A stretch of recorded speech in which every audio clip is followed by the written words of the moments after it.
Hi and welcome back to my channel.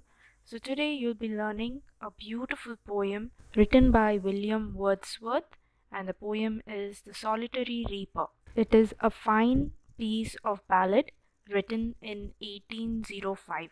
This poem is written by William Wordsworth. He is one of the most important English poets and a founder of the Romantic movement of English literature, a style of writing that focuses on emotion and imagination. So Wordsworth, he became known as a lakeland poet because of the area where he lived, which is renowned for its beautiful wild landscapes, charming pastures, and countless lakes. He was often called a nature poet because of his emphasis on the connection between humans and the natural world. The visual and auditory images, the comparisons drawn from nature, the rhythmic quality, and the fluent language of the verse make the solitary reaper a real beauty. So let's begin.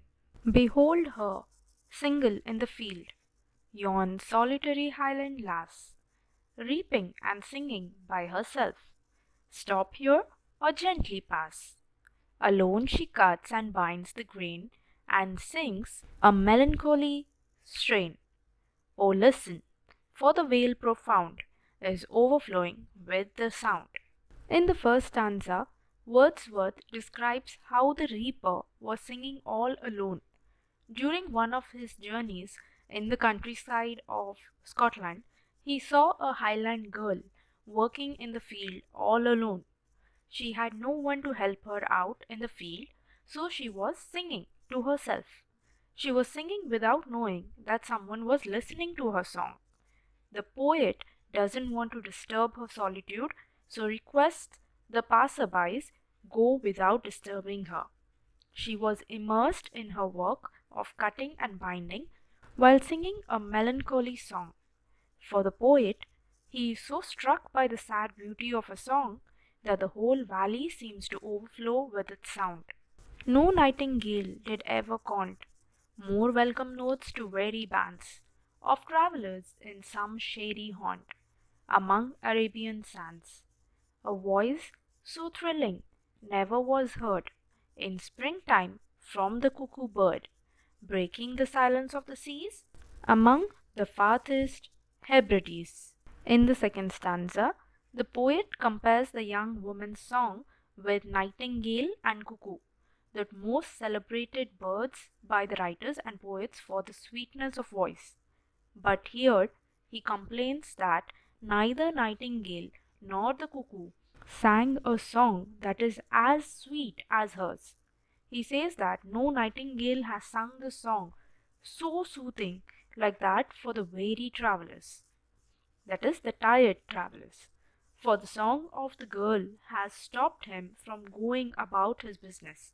He is utterly enchanted that he says that her voice is so thrilling and penetrable like that of the cuckoo bird, which sings to break the silence in the Hebrides Islands, which is in Scotland.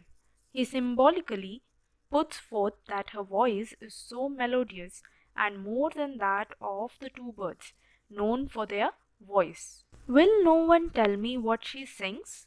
Perhaps the plaintive numbers flow for old unhappy far off things and battles long ago. Or is it some more humble lay, familiar matter of today? Some natural sorrow, loss, or pain that has been and may be again? In the third stanza, the poet depicts his plight over not understanding the theme or language of the poem. The poet couldn't understand the local Scottish dialect in which the reaper was singing, so tries to imagine what the song might be about, given that it is a plaintive number and a melancholy strain. He speculates that her song might be about some past sorrow, pain, or loss of old unhappy things, or battles fought long ago. Or perhaps he says it is a humbler, simple song about some present sorrow, pain, or loss, a matter of today. He further wonders if that is about something that has happened in the past or something that has reoccurred now. Whatever the theme, the maiden sang, as if her song could have no ending. I saw her singing at her work and over the sickle bending. I listened, motionless and still. And as I mounted up the hill, the music in my heart I bore, long after it was heard no more. In the final stanza, the poet decides not to probe further into the theme.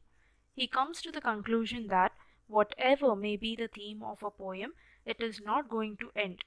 Not only her song, but also her suffering sounds like a never ending one. He stays there motionless and listened to her song quite some time.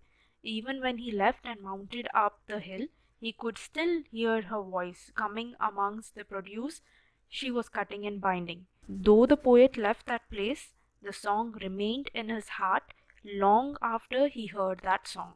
I do hope you have understood this beautiful, wonderful poem. In case you have any doubts, you can comment below and do subscribe to my channel for more interesting videos. Thank you and stay safe.